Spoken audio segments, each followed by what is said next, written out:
And I would even say Nigerians are just not patriotic, Because you see, I prove this to you.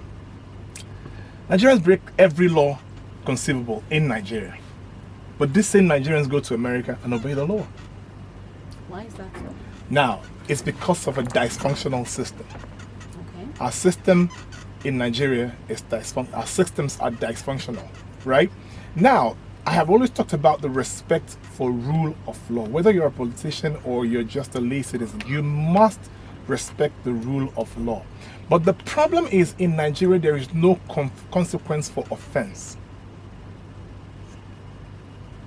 Okay. No consequence for offense in Nigeria. So no punishment. That's right. For breaking there laws. has never been consequence for offense.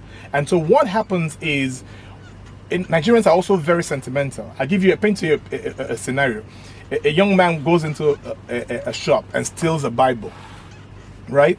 Steals a Bible or steals food. And then people catch him and say, call the police, or like Nigeria would usually do, they start beating him. You'd find people who will come out and say, Nara Pononia, Bible goes, go Chineke. Now listen, this is how Nigerians think. You'll see many Nigerians who will say, he stole a Bible. Now he didn't kill somebody, he didn't steal money. His Bible, he has a hunger for God. Raponia. It doesn't matter that he stole something that can be attached to God. It doesn't matter. What matters is that the law says that if you steal, you'll be punished for stealing. That punishment is a deterrent to others who will take a cue from that and not commit the law. But for every time you see somebody break the law and you look away, you've motivated somebody else to go do the same, believing that they'll let him go.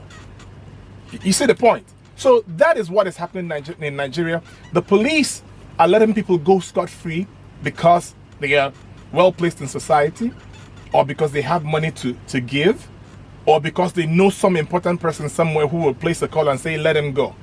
But what you are doing every time you let a criminal go is that you're sowing a seed of criminality that will germinate and breed more criminality. And so that's why I say, for Nigeria to be properly fixed, we must build prisons. Good prisons that can hold thousands of people. We must build prisons. We must fix the police. We must train the police to respect the law. The law is the Bible of the land. In a secular community, the law is the Bible of the land. And so that means that every word in the law must be followed verbatim. Okay. But in Nigeria, that's not happening. And it has given room to more criminality. Now, our role models in society are politicians who steal government money and come throw them out around in society. And so what we have done by allowing them to do that is motivate other young people to aspire to be like them. And so criminality begets more criminality. But if we had the police who will do the law, carry out the law to the letter without fear of favor, a senator breaks the law, then I will go all out and arrest him, no matter who he calls, no matter who he knows, no matter what office he holds. Now, other senators will learn that the police will not look at my face or my position. And so I better be careful. A young police officer in Brazil was recently sacked because he was doing exactly what I'm talking about, right? This young man would not look at your face, who you are. Brazil has a lot of criminality, a lot of cartels in Brazil, a lot of corrupt politicians. But he would do his job to the letter, not minding who you are. There was another one who was killed as well. That was an investigative journalist, not a police officer. But he will investigate every corrupt politician and report it. And so he was exposing a lot of politicians and he was killed. Yes, he's a martyr. And a lot of people will say, I wouldn't do that. What if I die? But then you're not a patriot.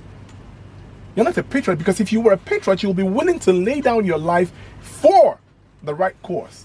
And that is what Nigerians don't have. I can guarantee you that 98% of Nigerians are not patriots.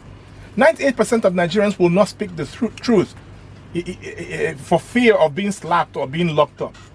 98% of Nigerians will not stand up to the police officer and say, hey, I will not give you money. I, for one, I don't give police money. And it goes scot-free. Because I give you the last example, the last issue I had with the police was that he stopped me and I didn't have my driver's license. And I said, the law says it's not a crime that I don't have my driver's license. All I need to do is produce it in the next 24 to 48 hours. right? So if you're asking me to give you money because I don't have I wouldn't do it. He said, threatened to impound my vehicle. I said, impound it. Impound it. I'll go get you my license and take my car. All I would lose is time. Now, a few weeks ago, this boy's roaming around on the street working for Enugu State government. I don't know what you call them. You know, you have they all work for the Ministry of Transport, which is MOT, but the ones that wear the green khaki. You know, they impounded my vehicle for no fault of mine, but it was close to Christmas, and so I guess they have quotas. And so they were just arresting people anyhow. So they said, okay, what are you going to do for us? I said, I'm not doing anything. He says, if we go to office, it's going to cost you. And just give us some. I said, I'm not giving you a dime. You want me to go to the office, right? Let's go to the office. We went to the office. By the time we got to the gate, they have a clique. Somebody else stops me, it's a plan, and says, oh, God, see, the supervisor is there. If you get there, you can't get out. Just give us, I'm not giving you a dime of my money. Let's go to the office. And you're going to watch me take this car without paying a dime. And I drove into the office. They impounded my vehicle. All I did was I couldn't do school run with my car. I had to take keke for school run. Do you understand? But I came back to look for the commissioner or the PAMSEC. I couldn't see them that day. I came back the next day, eventually met the commissioner, and my car was released to me. Yes, it inconvenienced me to drive around from that point around 3:30 till the next day without my car. It inconvenienced me.